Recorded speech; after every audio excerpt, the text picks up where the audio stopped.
तो हमारे लिए भी एक मैं नाज़रीन आपको बताता चलूँ, हमारे लिए भी ये एक आप कह लें हमने दरियाफ्त जब ये कीमतें, तो हमें ये मालूम पड़ा कि दारुल हुकूमत मुजफ्फराबाद में पाकिस्तान का जो केला था वो हमें नायाब दिखाई दिया, जबकि थाईलैंड, कीनिया और यहाँ तक कि मकबूजा कश्मीर जहाँ से तिजारत भी बहुत अरसे से मनसूख है, वहाँ से केला यहाँ दारुल हुकूमत मुजफ्फराबाद में हमें फरोख्त होता दिखाई दिया। हमारे साथ साकिब अली भी मौजूद हैं।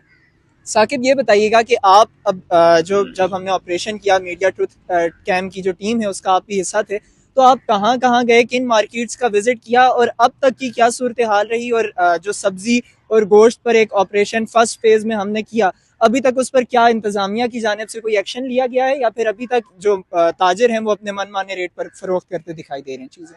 सबसे पहले तो आपका बहुत शुक्रिया कि आपने मुझे वक्त दिया।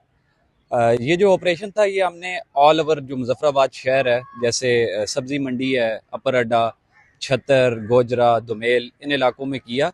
और उसके बाद जो गोश्त की मार्केट है, मटन मार्केट, गड़ी पान, इन इलाकों में ये ऑपरेशन किया गया।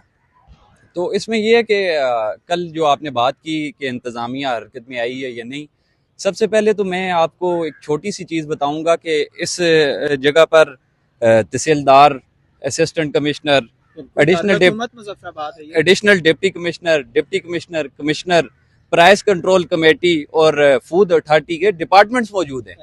इतनी बड़ी इंतज़ामिया, इतना बड़ा हजूम, इतनी बड़ी नफरी, इसका क्या मकसद है कि अगर एक गरीब आदमी को मयारी अशिया तो दूर की बात है, दर्जा दोम की चीज़ भी सही कीमत पर ना मिल सके, तो ये अगर इंतज़ामिया की नाअहली नहीं है तो क्या है? सबसे पहले तो मेरा ये सवाल है रियासत के हुक्मरानों से कि अभी हमने देखा रिसेंटली एक अवामी हुकूमत आ गई, तो कैसी अवामी हुकूमत है ये? ऐसी अवामी हुकूमत की जहाँ पर अवाम को ही दोनों हाथों से लूटा जा रहा है। तो उसके बाद हमारे इस ऑपरेशन के बाद कल इंतज़ामिया कुछ हरकत में आई। हमने देखा कि असिस्टेंट कमिश्नर जो हैं नए तैनात हुए अमाद बशीर, वो निकले और उन्होंने कुछ दुकानों पर रेड्स की और जो हमारे गोश्त फरोख्त करने वाले दुकानदार थे उन्हें गिरफ्तार किया गया। और इसमें एक मज़ेदार चीज़ ये हुई इस बार, इस हमारे ऑपरेशन से ये फ़ायदा हुआ आवाम को कि उन पे जुर्माने नहीं किए गए। बिल्कुल, वरना एक आसान तरीका था कि जुर्माने का बिल्कुल ऐसे छोड़ दिया जाता था। उन पे जुर्माने नहीं किए गए, उन पे FIRs दी गई हैं और उन पे ये केसेस अब आगे चलेंगे।